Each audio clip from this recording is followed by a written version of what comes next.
वाले हैं कि बिहार में शिक्षक नियोजन की जो प्रक्रिया हो रही है, लगभग 1 लाख शिक्षक अभ्यर्थियों की जो बहाली होने वाली है। इसमें अगर कैंप के माध्यम से अभ्यर्थियों को ज्वाइनिंग पत्र दिया जाता है तो लगभग अभ्यर्थियों का नियोजन हो जाएगा। अगर कैंप के माध्यम से बहाली नहीं होती है तो आप सभी अभ्यर्थियों को जो है ज्वाइनिंग होना संभव नहीं है।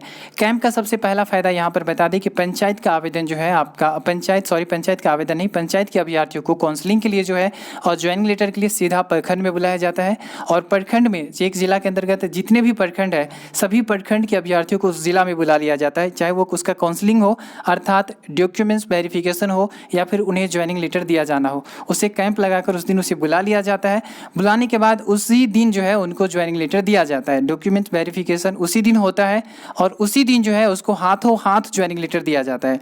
जी हाँ, और अगर किसी कारणवश आपको हाथों हाथ ज्वाइनिंग लेटर नहीं दिया जाता है तो आपको एक घर पर जो है 2 या 3 दिनों के बाद आपको भेज दिया जाता है और आपका कागजात रख लिया जाता है। जी हाँ, कैंप लगने से सबसे बड़ा फायदा यह है कि आपका कागजात रख लिया जाता है, जमा ले लिया जाता है।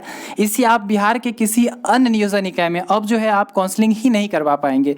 तो सबसे बड़ा फायदा यही है कैंप लगने से। अगर कैंप नहीं लगता है तो आपको बता दें यहाँ पर कि अगर कैंप नहीं लगता है तो मान के चलिए कि एक अभ्यर्थी बिहार के सभी जिलों के सभी ब्लॉक या पंचायत में आवेदन किया है, उनका सबसे ज़्यादा हाईएस्ट मेरिट है, तो ये जो है सभी अभ्यर्थी सभी जिलों से एक ही अभ्यर्थी को जो है ज्वाइनिंग लेटर जाना है। जी हाँ, बिहार सरकार की जो नियोजन की जो नियमावली है इसके तहत आप देखेंगे इसका परिणाम जो है 2012 में, इससे पहले जो अभ्यर्थियों का नियोजन हुआ है इसमें देखा जा चुका है। इसलिए सरकार को अंततः जो है चौथे और पाँचवें चरण में जो है कैंप का जो है व्यवस्था करना पड़ा था, क्योंकि सीटें खाली रह जा रही थी, अभ्यर्थियों को जो है नियोजन भी नहीं हो पा रहा था। मान के चलिए कि एक अभ्यर्थी है जो बिहार में मान के चलिए कि 10 ब्लॉक है और एक अभ्यर्थी बिहार के सभी प्रखंड में आवेदन किए हैं, एक जिला के जो है सभी प्रखंड में आवेदन किए हैं। देखिए यहाँ पर इस बात को ध्यान से देख लीजिएगा कि एक अभ्यर्थी जो है बिहार के सभी प्रखंड में आवेदन किए हुए हैं। मान के चलिए हम जो है एक जिला के जो है प्रखंड 1 में भी आवेदन किए हैं, 2 में भी, 3 में भी, 4 में भी, 5, एक ही अभ्यर्थी हर जगह आवेदन किया है। अगर कैंप के माध्यम से बहाली होती है तो ये सभी अभ्यर्थियों को जो है काउंसलिंग कराने के लिए अलग अलग प्रखंड नहीं जाना पड़ेगा।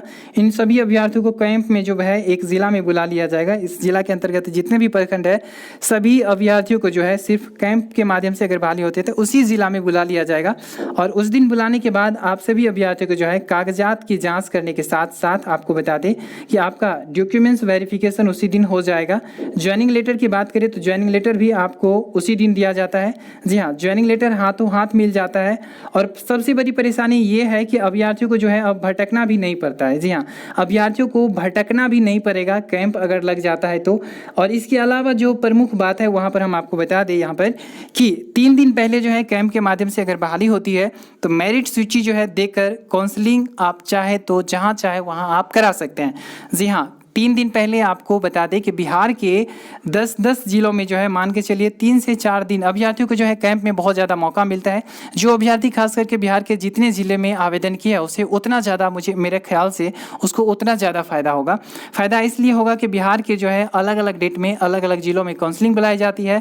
और सबसे बड़ी बात आपको बता दें कि एक दिन में 10 जिलों में काउंसलिंग चलती है, 8, 10, 12 जो भी हो, मिनिमम इतना ही जिलों में जो है काउंसलिंग जो है कैंप लगाया जाता है। फिर बाकी जिलों में काउंसलिंग जो है नेक्स्ट डे या 1-2 दिन के बाद, फिर उसके बाकी जो जिले बच गए हैं उस जिलों में जो है 2-4 रोज के और भी गैप करके जो है काउंसलिंग के लिए अभ्यर्थियों को मौका दिया जाता है।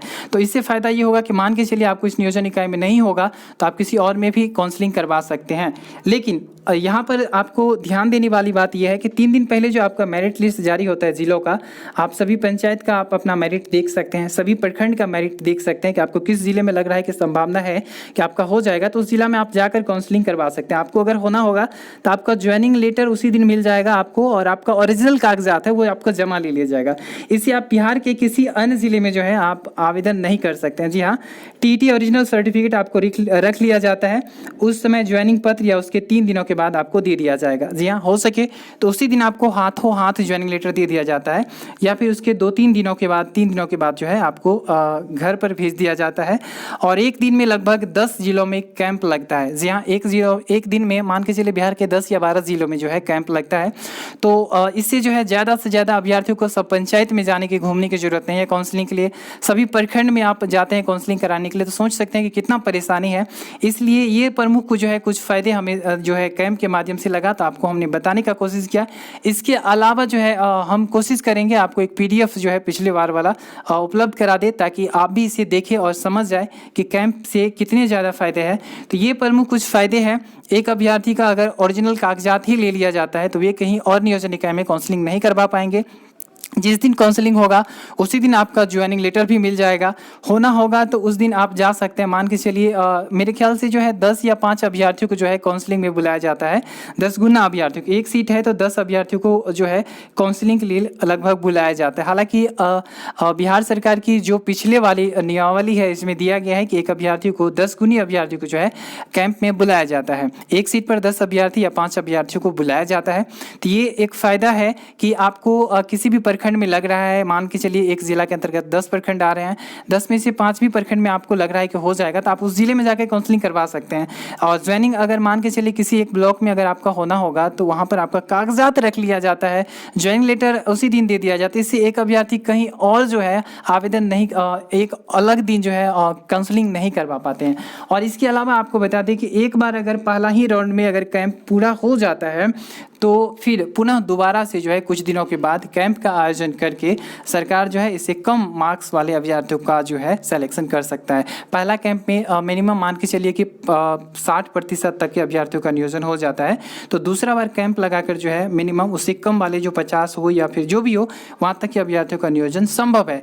इसलिए ये प्रमुख कुछ फ़ायदे हैं। आप सभी अभ्यर्थियों को बता दें कि इसके लिए 2 सितंबर को जो है कैंप के माध्यम से बहाली के लिए जो है सरकार पर दबाव बनाने के लिए ट्विटर पर अभियान चलाया गया है। आप साथ दीजिए आप सभी अभ्यर्थी।